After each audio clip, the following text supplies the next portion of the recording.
liberté d'expression tout le monde a battu nyonso bako ko lekana etando ike ko ba propos fois même discours toi à l'égard à chef de l'état à l'égard à l'institution en Mboka, mais c'était la lutte que nous avons menée pourvu que le peuple congolais va retrouver liberté. Mais ndeko na ngai nazo mona façon ba assassiner ndeko Chéribin et salinga motema pasi na leli pour na kolobake. Pourquoi à chaque fois tokomaka pembeni ya élection il y a toujours l'insécurité qui s'installe? Politique wana oyo bato ya motema mabe bato motema likundu bazana kati ya kosala politique ya mabe ya kosisa bayi kongomani nde biso bangususo tolobi tokolinga jamais makambo bongo esalema. Mais nazo mettre bato nyonso en garde o bazana kati ya koitizaka ba propos songolo pakala na ba media na bango pona kolukola kisa musapike Kabila abomaka elelo mutu azo meza Tshisekedi nazo yebisa bango ke Tshisekedi azana makila aza na ame ya kosimba makila mutu na maboko te, parce que nous avons fait une lutte loyale na République démocratique du Congo to tikala kosimba makila mutu te biso tozana pouvoir oyo eza ya makila te. Par contre bato ko bazana pouvoir ya makila nde ba continuer na kobundisa Tshisekedi lelo pa to tuna bango kobundisa Tshisekedi asali ni na République mwana mboka koti na République lelo République tozo mona biso nyonso avancement par rapport à libulu oyo Félix akuti na mboka oyo mutu nyonso aza sûr et certain sauf ceux qui ont motema mabe ya makasi oyo eleki forme ya foyulu. Moi j'avais dit que bana mo baza obeta bale quelque part moninga na bango kata la passe batuni mwana na meyo okata la passe pour na habiter ye aza motema mabe ti na bale akata la passe motema mabe neza ya loko ya ndeko foyulu vidéo na circule là bana mboka batala. Ce qui veut dire que même les enfants ils ont constaté que le monsieur là il est bourré de mauvaise foi inné motema mabe ya kati ebotama na tuna ndeko wana un jour tokutane quelque part parce que ça kulutu pe ya ngai na tuna me yo motema mabe envers Félix ça ya nini ono alongwa kanga na ya et ça dit pas si mingi peuple congolais makambo ko bomana eza culture na biso ba africain te eza culture na biso ba congolais te bato ba yele biso culture wana tozo senga bango na mawanyonso biso to mesana ko bomana te biso politique les cas na média critiquer les cas na média sala critique loyale ndenge ba Chéribin okende bazali ko sala ndenge bande ko mususu ba sala ka yango to mona ka bande ko mususu ba Jean le Pépé bande ko ya ba PPRD to débataka na bango chaque jour ils mettent leur critique ko critiquer c'est tout à fait loyal mais ko finga nde to ba ke ko finga te garder distance mais ko koma na point ya ko bande ko boma eza biloko biso toujours la ke eza iloko ko sala na République démocratique du Congo te bato bazo bomba déjà na est et pas ya M23 to ba mobondo ba uti ko bimao après bitumba tekena ya ekenda ezali tisco te ndeko nazo biso eza théâtre de mauvais goût na sina sala émission na chaîne na yo pona ko expliquer ma boîte tekena yaka lelo ezali sous lelo ba ko mbete sur ya mobondo ane uti wapi balobi eza composition ya ba acteur tekena yaka nde basali mobondo non batika théâtre toyebi bato za nkati ya osala biloko wana il faut batika parce que bakokanga bango nyonso Félix Tshisekedi ya salobi que mutu nyonso oyo azotambola à la contre ya République démocratique du Congo pona ko semer insécurité ya ye eza prison et tout mona eza prison parce que bakokanga bango nyonso. Effectivement, dans l'émission à l'époque, nous sommes en 2020, où alors que Maloko est appelé, effectivement, Boloko est appelé pour la moutunion sans distinction aucune. Nous sommes là en tout cas pour suivre à la lettre. Enquête et Fongami déjà les lots. Tokoye Banan Oyo, à Sali Likambu, Banan Kobazaba, commanditaires intellectuels d'abord, parce que les commanditaires intellectuels sont là. Tout ça là, Chéribin Mabé. Tout le monde discrédit dans le pouvoir, peuple congolais altala, peuple congolais bandoloba, pouvoir la discréditer bazobo. Non, tous les vigilants envers nous. Moutoko les kazate de Koberi. Très bien, Moutoko les kazate, selon ma parole, il y a communicateur, il y a eu le PS, to bengi mona mboka, winner en Colombo. Mais tout le babongo binonyo so, ezala ndeko jefté, ndeko winner, bozo compatir. Et ça, on a mawande boko compati to bozolo bapenezo uta na lopoko na gata motema na yo que Chéribin okende nenga kei malgré sa opposition bomoni acte wana eza acte moko à condamner. Merci ndeko mukokila tolingi toloba beaucoup plus faut comprendre que bitumba oyo mwana mboka moko atombolo Félix Antoine Tshisekedi abundeza bitumba ya état de droit. Na état de droit mutu nyonso kwa se sentir na place na ye. Et dans la majorité, on a l'opposition, mutu nyonso, fois à l'équimia, na mboka na ye Congo. Kongomani nyonso, fois à sentir que azali kimia. Ezali kaka ke ndenge ndeko na ngai ko débattre au tiko loba. auti ko bana biso bato mitema mabe bazokota pour que basali pouvoir en place basali pouvoir à Félix Antoine Tshisekedi basali bamema bimoko o mutu nyonso akolatisa yango ba pouvoir en place mais tolingi toloba ke la police scientifique ekosala ba recherche police ekosala ba recherche bakomona bato baza na main noire sur liwa ya ndeko na biso po auti kotika biso il a l'opposition mais c'est notre frère azan ndeko na biso sala lutte ensemble na biso na yango atokoloba ete biso tokoloba soki na simi nalobi ete la police provinciale ya ville na biso ya Kinshasa bazwa penza mokano ya kobake batia penza basimba ngambo ya sécurité ya Kinshasa parce que biloko wana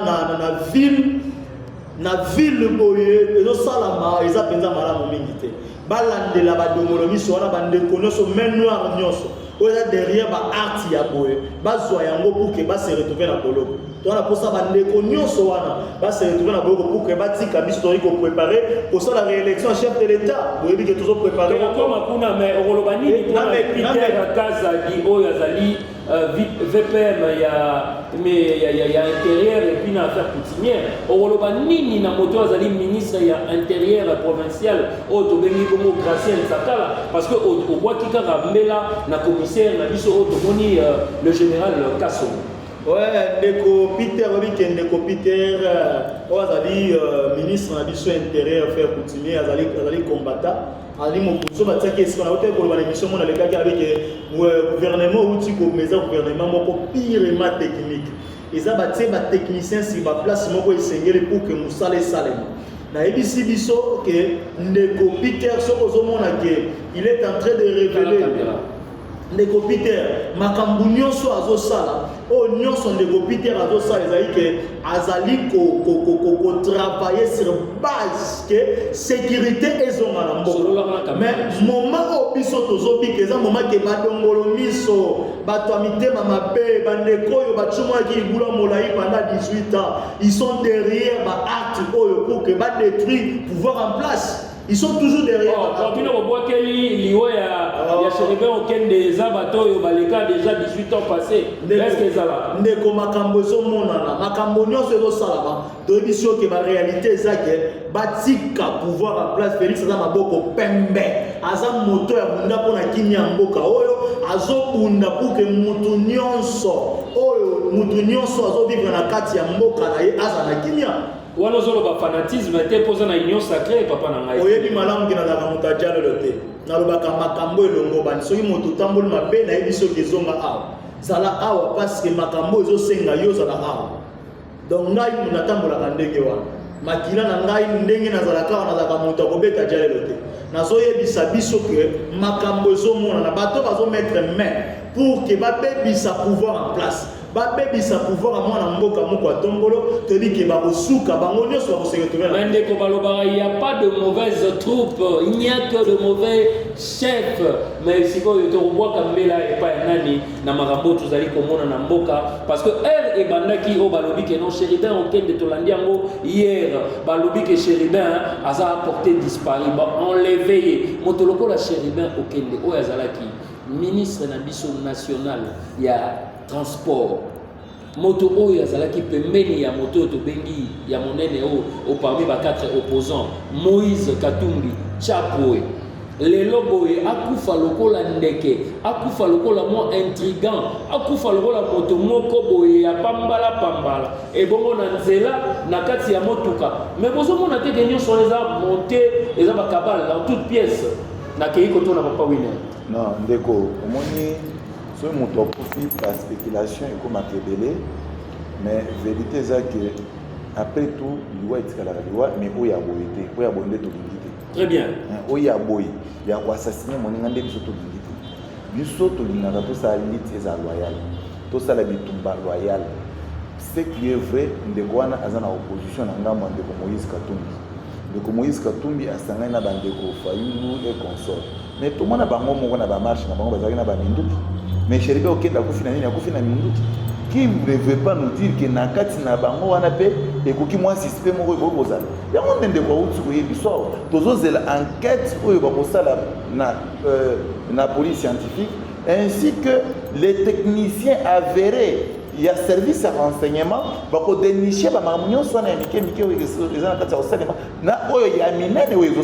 parce qu'avec Chéribin, il y a un problème, mon frère ami. Nous, on ne va pas laisser ces problèmes. Nous sommes jusqu'à ce que ces gens-là seront arrêtés et pour le peuple congolais comprendre qu'en réalité, il y a des gens de mauvaise foi au la République démocratique du Congo. Objectif, c'est pour déstabiliser tout simplement l'institution en Boka. Parce que l'Iwa ya Chéribin au Kenya et vous soulevez la population. Mais oui, mais papa, oui, nous sommes au Katabino Moké, tous les une semaine où il y a un kidnappeur. Tout le ministre, disons, VPM Nabiso a exposé le ministère de l'Intérieur comme nous sommes pour charger les kidnappeurs, enlèvement où ils allaient qui mata nakati ya mboka. Mais même semaine où on a été prison, tout le monde est sous insécurité notoire. Surtout qu'il y a l'Iwa ya Chéribin au Kenya. Ouais, yango na hotel koyebisa yo ke mosala VPM na biso ezosala na yebisa biso ke eza makambo moko ezali esika moko ya malamu parce que bakinaper oyo ntango bauti kosamba audience publique bayebisi biso ke mosala babandango utakala babiki babandango utakala kotakota oui mais tomona te ke dossier ezalaki révélé boye ozomona ke eza kaka na ntango elongo bani na moto azosala mosala malamu nde ake korévele babiloko nyonso babi ke dossier ebanda lelo te babanda kosala makambo okala babanda kokinape kala bamosusu wana batangi basite de manière ke balakisi biso ke c'est avec le ministre Oyo a eu en place ne asali musala elongo bani de manière que a révélé ba acte moko mabe. Donc ici quand on a photo comprendre que musala ezo sala et si quand on a photo comprendre que ndeko na kati sika tozali na église na biso toti koloba ko débattre na la révéler qui ne bandeli a dit que l'église na biso union sacrée to ana bato ya mitatu nyonso balingi babongola mitema ba se retrouver na union sacrée. Badeso balinga bongola mitema ba ya na kati parce que sika oyo ezali tozali kosala mosala lenge senge. Maintenant on dit que la politique n'est pas une église parce que dans une église il y a amen et il y a le oui, mais si ko bino la politique eza na lokuta po mais kaka même semaine tozomona insécurité bakangi ba kidnappeur ozo kama mboleka kina matete eke babuni sous ba kidnappeur il y a pas sina ya mibali mamboleka kina monga fula dernièrement ba beti ba moku population c'est pas mon charge mamboleka kina de bonhomme ngai mo tu nazali koleka pona aéroport mais na monique bakangi bango okoloba nini po bazali ko banga te donc réseau yango ezali na mboka na mboka oyo ezali kaka ko cha population mal à l'aise papa na Ndekoberi, pour sa population congolaise l'impression que la politique c'est du mensonge. Non, on a une manière de définir sa politique. La politique n'est pas du mensonge tel que vous venez de définir. Mais en plus, tout le monde, les kidnappeurs, les gens qui commettent des crimes à main armée, mon frère, ce n'est pas connu en RDC. Ils ont salement partout au monde. Nous avons pris ce exemple en Afrique du Sud. Na Djobour, na ville à Djobour. Ils ont vu les pays où ils ont une insécurité notoire. Bazo boma batu 24 heures, c'est 24 heures. Mais ville où ils ont continué à Ozala, bazo continue à Kosala Moussala pour vivre que Bakri Messil. C'est que nous déplorons, et c'est que Babilo Kouana est comme s'installer dans la République démocratique du Congo et ça lui se passe. Ndeko yebi que poison est content na RDC na Momani. Na Momani. Révélé biso. Poison est content na RDC na 98. Dans 98 ans, Mobutu a le pouvoir. Poison est côté vendu pour empoisonner petit peuple. Poison est là pour la haut dignitaire. Il y a une insécurité. Parce que si Mobutu parfois il y a poison, il y a une insécurité énorme. Tu comprends au moins? Bango bakaba yiri biso insécurité. Insécurité ya koboma batu. Baye nango epa kabila le père, yele na ona ngabo est pour ya benga na Mobutu. Mais na moment wana biso to sa résistance pacifique, to sa na opposition pacifique. Mais quand on se souvenir que en 2006, ancien président de l'Assemblée provinciale, il y a ville à Kinshasa. L'Assemblée provinciale de la ville à Kinshasa, Azalaka tué le côté Ngouma. Vous avez ce souvenir? Mon amboka à 29 ans de l'âge. À 29 ans, avec la MLC. Exactement. Celui qu'on appelait. Son nom, c'est. Ndeko, vous se souvenir que Tchebe a Akoufa n'a pas acte à boy. Bakenda, Boma et tout ça, si heureusement, tout le monde a procès, les cas marqués, c'est qu'il y a des patriotes parce que c'est vrai, au terre, il y a tout le monde a monté. Mais bien sûr, tout le monde a monté. Que Ndeko Chéribe a le moindre. Tolingi comme on a procès en Ndeko Chéribe, et ça, Ndeko Chéribe, parce qu'il y a Chéribe, ils ont vraiment mascara. Tozolingi comme on a procès en Ndeko Chéribe, Moutounion soit impliqué dans Kati. Ce qui peut attester que un maître est impliqué dans Kati, il faut pas ça, mais ça va faire condamner. Donc, awa excuse des athées. Mon frère ami, je suis parmi les politiciens sérieux dans beaucoup où la vérité dans les médias parce que dans mon avis beaucoup de pourquoi parce que bisonde to bandi ko bunda bituma na mboko pour changement tout ça na ngole to vivre yango. Vous comprendre. Ensemble na mwana mboka Félix Tshisekedi Tshilombo. Ndeko nanga nazo rassurer yo. Insécurité na mboka oyo e banda kala mwana mboka oyo. Daniel Boteti. Daniel Boteti exactement. Tu perdant de Daniel Boteti, tu perdant de Chebea, tu perdant de Arma Tungulu. Mais ce qui était grave, de Arma Tungulu et ça cortège et ancien président, Moutoué peut-être de Arma Tungulu Massassi. Mais ce sont des histoires à continuer à dénoncer pour dire qu'elles se répètent. De Konangaye, Banamboka Bayebi. Et ça, le président Otozui Namboka Oyo, depuis la République et la République, et ça, le président Félix Tshisekedi Tshilombo. Un président Oyo, a tiré la possible Mamakila Moutou na Mabo côté, président Ozomono. A tiré Mamakila Moutou pour avoir pouvoir. Président Tshisekedi Ozomono de Konangaye. À la limite aussi, le président Kassavou. Là, nous sommes en 1960. Je pèse mes mots. Ce soit le président Oyo Bazan a tiré Mamakila Moutou. Parce que de Konangaye. Le peuple congolais va Olimbi Sangaï. Chéribe Okende, c'est un grand politicien. Mais face à Félix Tshisekedi, Chéribe Okende ne représente absolument rien. Ne représente absolument rien. Parce que l'autre est président de la République, l'autre fait rien que l'opposition. Azan a poste à monter. Poste à occuper comme ministre et à transport. Et Zala qui a la signature et à moi, Félix Tshisekedi. Ce qui veut dire que c'était son chef direct. Alors, tu vas te spéculer dans le combo de Moukantombolo, Mouama Ifati Beton. Très bien. Alors, Bissoto Bonibongo, le vice-bourgmestre de Lontsele, Christian Mankou Matata, le vice-bourgmestre de Lontsele, Christian Mankou Matata, Ozali Motona Terrain, Ozali Yamukolo, Pointi Coin, Changu, Ozali Kokanga. Mais kitaka na terrain bongo pour Moussala et Monana. Oyo ebi ba quartier nyonso de Lontsele.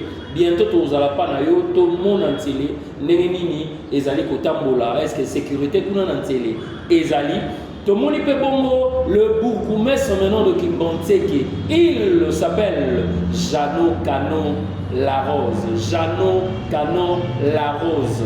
Donc yo pe ba tibiso Moussala kitoko po oyebi même ba komo ya venir il y a quartier il y a Kimbantseke kuna et puis bah mon arayo à tout moment bah tu vas y même yo na de figure boy va reconnaître c'est vedette ah bon ben vous mettez c'est vedette parce que tout ça maman qu'est-ce que c'est que tu montes na ba micro balader bandé koleka babi oui vous mettez ça quartier na bini ya commune na bino ka to yebi comme on a été nan to mon a été mais yé bantina bala mike bazo benga Jano Canon Larose.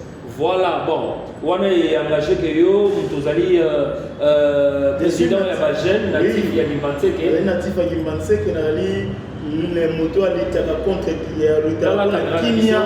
Nous avons l'idée pour la Kimia à Kimbantseke, nous avons l'idée pour la Kimia à Kimbantseke.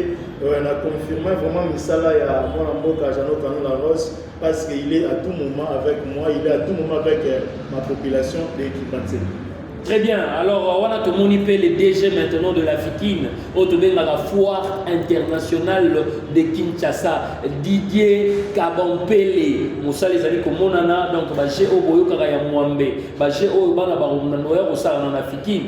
Bientôt, vous allez comprendre, Fikin, ils allaient coller ta langue, ils allaient coller ta elamba nango, ils allaient n'enguer le coller tout ça là, na ba année 1969, parce que Moussala, ils allaient kitoko, je vous assure. Et puis tout le monde y paie le DG Miguel Katembo Kachal, il y a Fongoli bureau, il y a ARSP, haute autorité de régulation de la sous-traitance dans le secteur privé.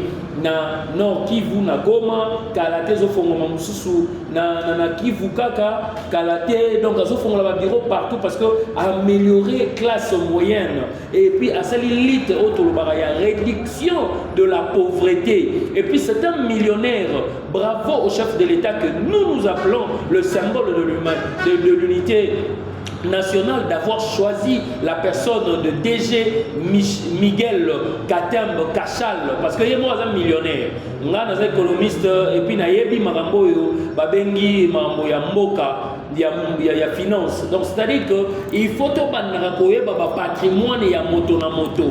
Avant tout ça, la formation, il y a journalisme, mais il y a que avant de voter au Tchamoto, il faut l'homme qu'il faut à la place qu'il faut. Maintenant, l'homme qu'il faut à la place qu'il faut, le DG Miguel Katembo Kachal. Donc, bientôt, Boromona, Nenge Basali, à Solo, la Gana Bétigan, à Boma, Bomona, qui peut nous faire Bétigan, aux autres à Kelasi, mais aux autres à l'entrepreneuriat, au Ikoteka. Oyokoye bakosala eloko moko ya maboko mozotanga kelasi tikino aussi lisaka okomi pe millionnaire parce que chef de l'état na biso otobengi Félix Antoine Tshisekedi aza na posa ba jeune bakoma ba millionnaire et puis yepenenga zawana chef de l'état na biso azawana pour encourager toujours la promotion de la jeunesse congolaise.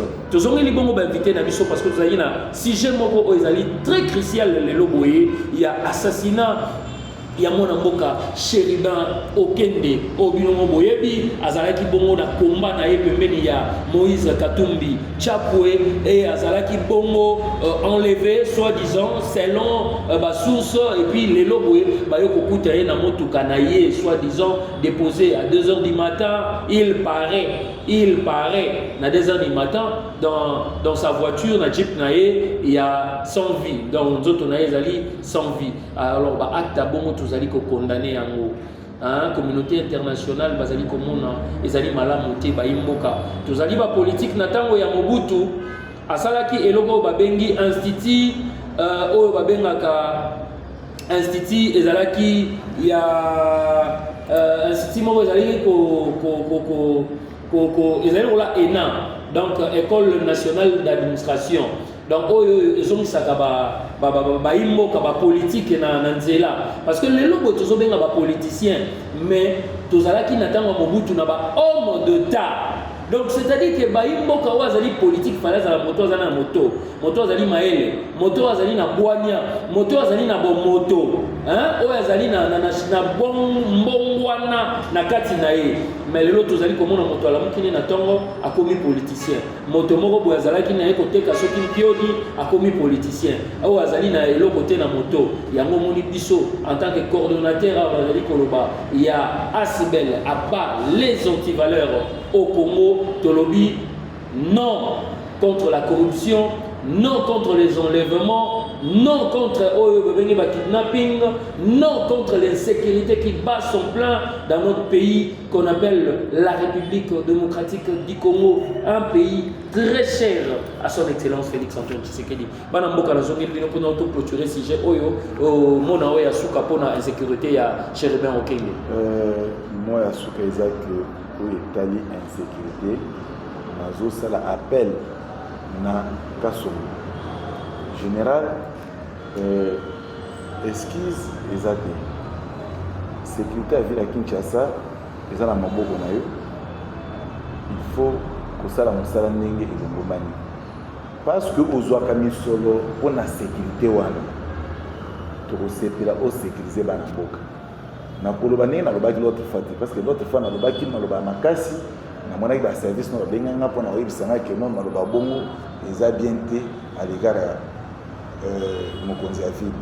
Mais lelo na kitisi mongongo pona oyebiso bo insécurité oyo oza capable aussi ça. Oza capable tia ba machine en marche, tia ba batterie en marche to bunda insécurité silo. parce que biso cette sécurité toi nango eza bino la police so bino bo sécuriser biso te ça devient très très grave déjà ceux qui bandi ko toucher na ba politique c'est que biso nyonso to aussi là alors nous voulons que nous soyons sécurisés pour sécuriser wana ezaka te ponga na za na pouvoir soit ngai na za membre ya IDPS te il faut que sécuriser na biso ba toza na pouvoir na ba toza la ndeko za na opposition que sécuriser tout le monde dans la population congolaise pourvu que mutu nyonso mi mona sécuriser na République démocratique du Congo de ko ça bien pour na honneur ya République na biso. Très bien, et pour ça, bien pour l'honneur, il y a République Nabisomo Namboka, Vino Yasuka, par rapport à l'insécurité, au Italie, assassinat, il y a Mwana Mboka, Sheridan Okende. Merci beaucoup. Je pense que dans le delà qui a amené déjà, le débatteur en a amplifié comme le bon qui tout ça appelle à Mwana Mboka. Le général Sylvano Kassongo pour sécuriser Bisso Bakongomani, Bakinois en particulier, tout dans la procès de sécurité vraiment. Atia, Maboko Nae par-ci par-là pour sécuriser Bavina Bisso. Merci. Très bien, Awana Tomoni Mwana Mboka, Otobengi, la dame du fer, Maman Otobenga Jeanne d'Arc, hein? La dame du pouvoir.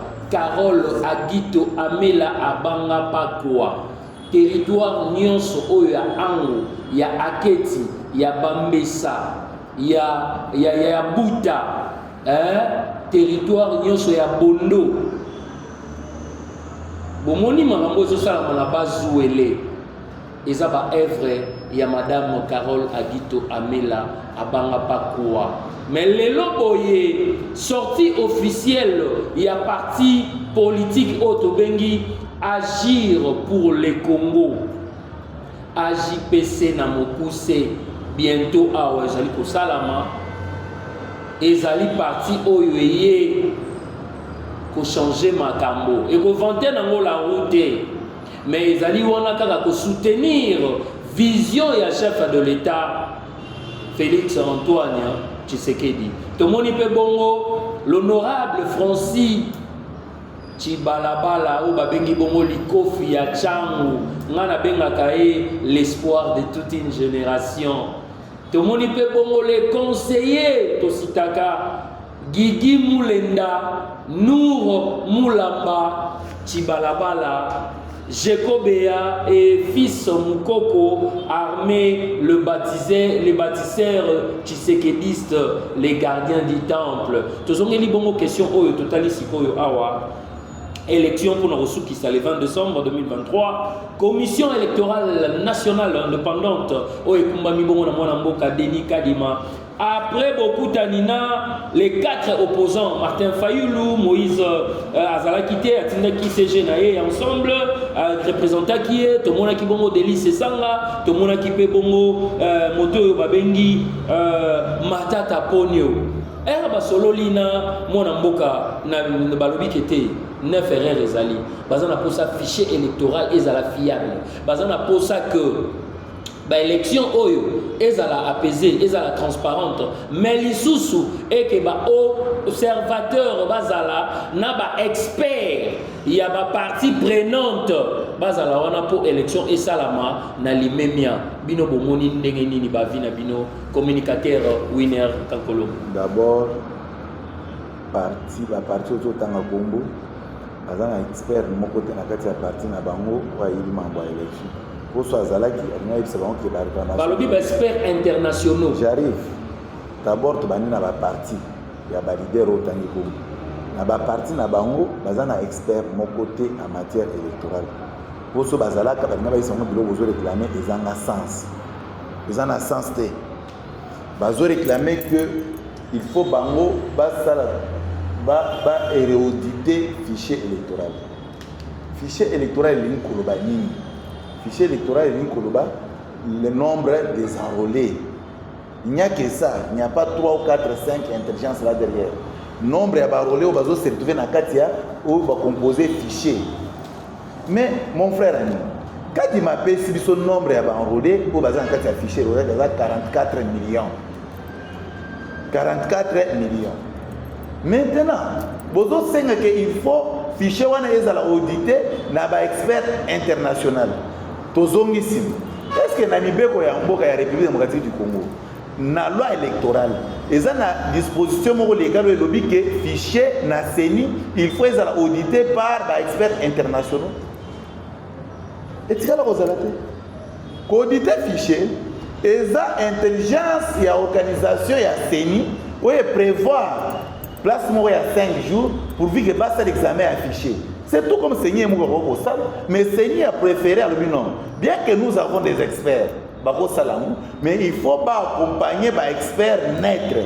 Pour CENI, à supposer qu'il faut lancer appel d'offres. Et c'est comme ça qu'il y a eu des professeurs, il y a eu Nikin, il y a eu des gens par-ci par-là, où ils vont construire une commission, où ils vont auditer fichiers, où les autres ont 44 millions d'habitants, millions de Congolais, où ils vont reconnaître un vote pour 2023, en décembre.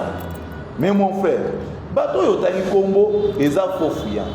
Bazane na bongo ya élection T. Mais Martin Fayulu le bien ngo ke bota la Faden House, bota la banda kunaye, azana mbongo soki muto politicien nyonso akoloba ke Martin Fayulu eza pona mbongo, c'est que aza moyibi ya ibaka mbongo à l'état. Te limbisa ngai tipwana kosaki bato. Tipwana azaka kana Faden House oyo na CC to yoka pesa ngoke eza nokongo wa uta Cameroun. Tipwana zana lupango kaka na États-Unis pe na Sénégal. Na RDC au pesa na adresse ya lupango ya Martin Fayulu ezalaka te. Ah bon? Oui. Na RDC adresse ya lupango ya Martin Fayulu ezalaka te. Azala lupango na États-Unis, place bana ne bavandi famille nyonso vana na États-Unis, auti d'ailleurs relation ya mwana ya mwasi pa kolaki kuna na États-Unis. Ça c'est de deux. Azala ndako mususu za na Sénégal. Asomango à l'époque azala kozala kozana ba biloko ba pétrole et consort. À part ça, Faden House toyoka na CC kiza ya mutu mo wa Cameroun mopanzi ba mwasi na. Nde place avant ndaka nde place ça. Azana bongo te pour na élection na 2018 bato asungaki bango na pe tozoka na ba na pause. Ndeko Katumbi ba déposaki ba candidature na bango ya ba député bango hier. Ça a été déposé hier. Ye azana bongo wa kofutela ba candidat na ye imaginez-vous, Fayulu azofutela 500 candidats. 500 candidats caution. So c'est 500 candidats fois $1000, combien? Fayulu ana monde konangai. Très bien, tozongela yo tozokeniko. Bien, même question na yo pour débattre. Ndeko Beri Mukoki andekaki na émission na panesa yo ke ba opposant na biso baza prêté pour na élection. Bango bakanisa police Antoine Tshisekedi ba accomplissement. Bango bakanisa ba ki prêté.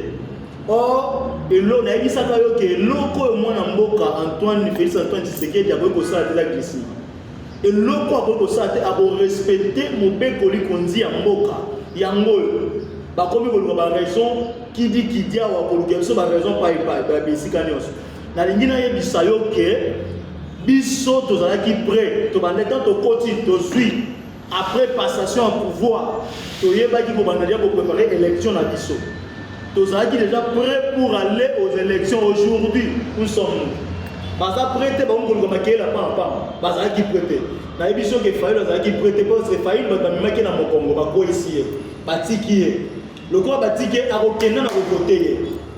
Nana ko pesa Fayulu quoi parce que azaki abanda ko beta to le pose aki na bemba akina bandeko mususu lelo bangolo so baza susu mutu na esika na ye nesika na bamsu akomi ba poni esika ya lisolo ya malamu esika to kena nyo sacré bamsu kuna ba kena opposition ndenga za nana ko mema ye Katumbi a déposé ye nana ko mema ye pe nani a ko voter ye aboni ke pouvoir politique ne zana muki azoluka raison pour que Balukoro que souka na ba ko zanto ke na dialogue pour que Baluka glissement et là on est pour ça nous sommes prêts pour aller na l'élection pour tout ça réélection chef de l'état tout ça la réélection chef de l'état beaucoup monde yango parce que bozo mona ke mutu nyonso ala muki awa ngana zobeta tolo na changu comme kozo valeur changu yango to suis déjà assemblée provinciale à Kinshasa na pesi mbote na mwana mboka Francis Tibalabala ndeko na ngapoto beta na ebale na quartier aza mwana biso quartier to beta na ebale azali penza mwana ya changu ya solo to beta tolo penza poto biki na changu awa to zali na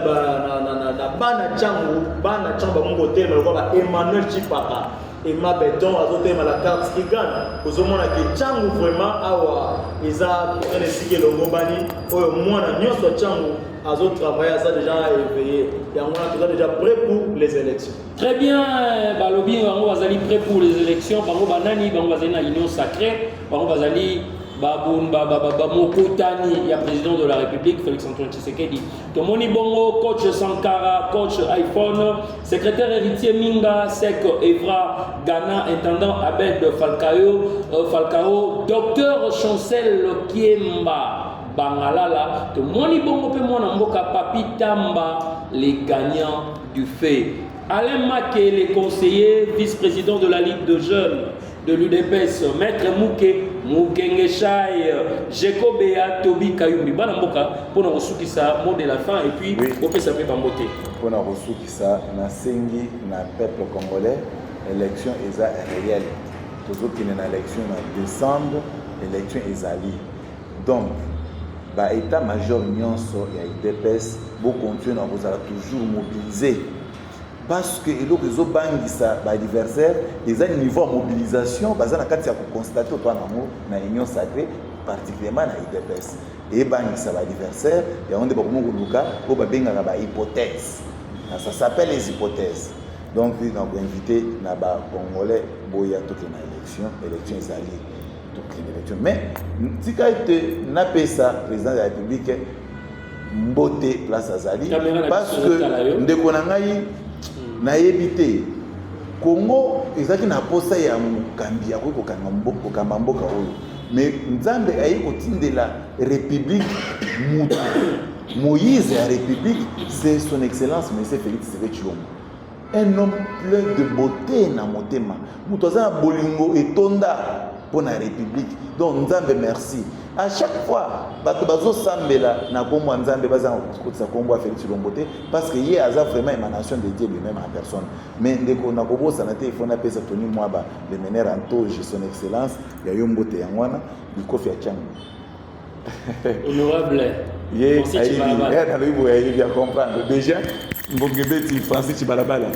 Donc prophétie on a le bac na émission ana ya onde kokisami pour ça na lobi lisuba lobo to préparer ki ngote za ma bongisi IDPS e kotika bato IDPS e pour na ko gérer pe mboka oyo et ko gérer ngo dans sa totalité ensemble na baninga oyo ba accompagner vision à chef de l'état. Alors so to moni ke omu ke nyamu nyamu kende là-bas to continuer cela. Donc Bambote Sili ndeko ngaza politique ngana ya kanali c'était pour na kotanga kombo moto so nazangi si moto mususu akoyina ngai ozomona yango nde na pesa mbote dans ensemble pour peuple congolais bayebi capacité na mesure ane nazolaka vaut mieux kobanda na petit peuple ti na sommet alors so na pesi ka sommet na tiki petit peuple bango nde balinanga mingi bayo linanga. Très bien, allez, tu peux essayer de jeter après puis surtout clôturer. Merci. Votre maison à Banane sur le pensée que nous savons que l'élection est allée. Nous allons préparer bango vraiment nous savons que mission se préparer malamu bana kimbanse que Banane sur la fondation les voyants du Congo CDR mobimba na mokambina yango Jean Lucien Bussator bango ko pembe mokamba CDR pe accord na pesi code mobimba mbote na pesi ya Willy Bussa nzete ya Malili na pesi pe Emmanuel Chipaka la carte qui gagne na pesi mbote na Christian Matata mwaka manku na pesi Christian Matata manku mbote makasi ya mokolo na pesi mbote na bourgmestre na kimbanseke Jeannot Canola Rose bourgmestre vedette na pesi mbote makasi parce que na wana on va poser par-ci par-là bazo mona yo to travailler vraiment ensemble la population l'union sur la changu tozana pour que to ebisa biso que cette fois-ci plus jamais sans nous. La vraie banane à route Mokali, plus jamais sans nous. Cette fois-ci, plus jamais sans nous. Donc, plus jamais sans nous cette fois-ci. Élection Isali, Tozo Gendeve, les élections. Vraie banane sur route Mokali, Dalida Mayanza, Binonion sur Fabrice, na Pesibino, Mbote Makasi, na Lingabino. Très bien, awa tokomi bongo na suka bolandeki mboka bayimboka émission kitoko boye loboko na motema na yambaki bongo mwana mboka o tobengi na gauche na gour na ngai ya mwasi chef te mulonga yazali pasteur mais yazali pe politico azali bongo et pas ya mona mboka Jean Lucien Boussa na parti otobenga kana mokose CDR na loboko na ngai ya mobali na yambaki bongo le communicateur puissant na benga kaye Winner Kankolongo ye azali bongo communicateur ya parti monene o ekambami na mokonzi ya mboka mais via le secrétaire général Augustin Kabuya aka 47 ye azali bongo parti otobengi IDPS basolola ki na ngai awa sujet totali bongo insécurité na assassinat ya mwana mboka Cherubin Okende et puis tolobeli pe ba élection awa biso tozali na Congo Sarepta télévision bo s'abonner massivement na chaîne na biso po tozali na partenariat na Afo TV aventure de la foi ya papa Jonathan Louzitou. Alors on a ma chaîne Nabiso partenaire télévisé Arc-en-Ciel na TNT bokola Nabiso émission Kitoko bo s'abonner massivement to comme bon na suka ya ngomoni biso awa to sitaka to citer Steve Bossele le gérant ya Wakanda to citer Souri Mambika to moni bon Wakanda de ezali village Wakanda derrière l'hôtel Sendwe to moni bongo pe bayimboka nyonso bo soutenir biso bolinga biso mingi partout où au Bozali na Mweneditu Bozali na Chopo Bozali na Chwapa Bozali na Lomami Bozali bongo na Bandundu na Kwilu to komi na suka na yango bongo to lobi bongo que l'amour anime nos esprits, que la haine quitte nos cœurs et que le patriotisme incarne notre devenir. Restons positifs, peace and love. La suite au prochain numéro avec d'autres invités. Merci.